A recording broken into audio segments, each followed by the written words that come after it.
पश्चिम बंगाल की राजनीति में एक बार फिर आरोपों का नया तूफान खड़ा हो गया है। तृणमूल कांग्रेस के राष्ट्रीय महासचिव और सांसद अभिषेक बनर्जी ने बंगाल पुलिस की एसटीएफ और सीआईडी पर राजनीतिक प्रताड़ना का गंभीर आरोप लगाया है। अभिषेक का दावा है कि उनके करीबी लोगों को बिना कानूनी प्रक्रिया का पालन किए पूछताछ के नाम पर परेशान किया जा रहा है। सोशल मीडिया प्लेटफॉर्म एक्स पर लंबी पोस्ट करते हुए अभिषेक बनर्जी ने लिखा, पिछले कुछ हफ्तों में एसटीएफ, सीआईडी और बंगाल पुलिस ने पूछताछ के नाम पर मेरे ऑफिस से जुड़े और मुझसे जुड़े लगभग 25 लोगों को बिना किसी उचित नोटिस के और बुनियादी कानूनी सुरक्षा उपायों का उल्लंघन करते हुए अचानक बुला लिया या उठा लिया है। उन्हें डराया धमकाया जा रहा है और मेरे खिलाफ झूठे बयान देने के लिए मजबूर किया जा रहा है।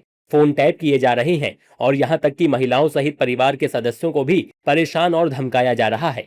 अभिषेक बनर्जी ने कहा कि उन्हें डराने धमकाने के लिए जांच एजेंसियों का इस्तेमाल किया जा रहा है।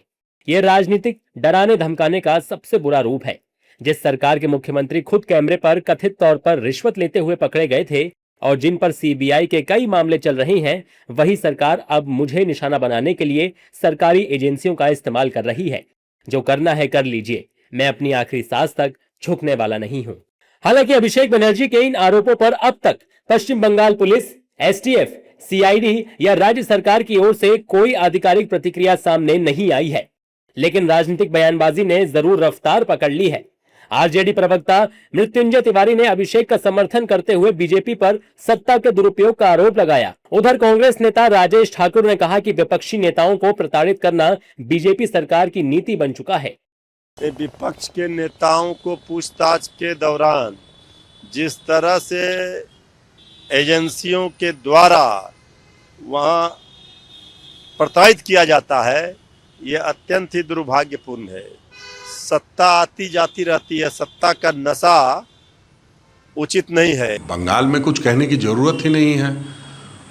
किस तरह से हरासमेंट हो रहे हैं, जिसको पूछताछ में ले जाना है उसको पूछताछ में ले जाकर हरासमेंट करना है, जिनको घर में रहना है उनको भारतीय जनता पार्टी के कार्यकर्ताओं को भेज के हरासमेंट करना है। हरासमेंट उनकी पॉलिसी बन गई है। लोकतंत्र की हत्या कैसे हो उसके लिए दिन रात वो लोग सोच रहे हैं। तो हम समझते हैं ये लोकतंत्र के लिए ठीक नहीं है।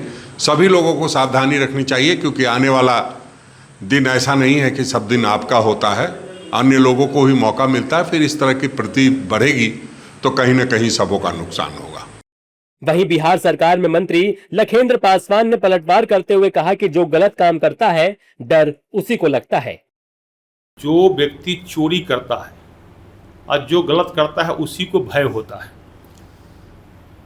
और जो व्यक्ति चोरी या गलत नहीं करता है उसको तो कहीं कोई बुलाएगा तो जांच करने के लिए जाएगा ही, कानून व्यवस्था को मदद करेगा। इसलिए चोरी करने वाले कोई ही व्यक्ति हो, बड़ा हो छोटा हो, उनको स्वाभाविक है ये भय लगता है। दरअसल अभिषेक बनर्जी पहले से ही कई जांच एजेंसियों के रडार पर हैं। शिक्षक भर्ती घोटाले से जुड़े मामलों में सीबीआई और ईडी उनसे पूछताछ कर चुकी है। फर्जी हस्ताक्षर मामले में सीआईडी भी उनसे कई राउंड की पूछताछ कर चुकी है और कोयला तस्करी घोटाले में सीबीआई और ईडी की जांच जारी है।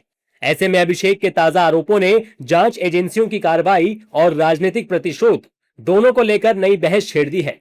अब निगाहें इस बात पर होंगी कि क्या अभिषेक बनर्जी के इन आरोपों पर राज्य सरकार या जांच एजेंसियां कोई आधिकारिक जवाब देती हैं या फिर ये सियासी टकराव और तेज होता है।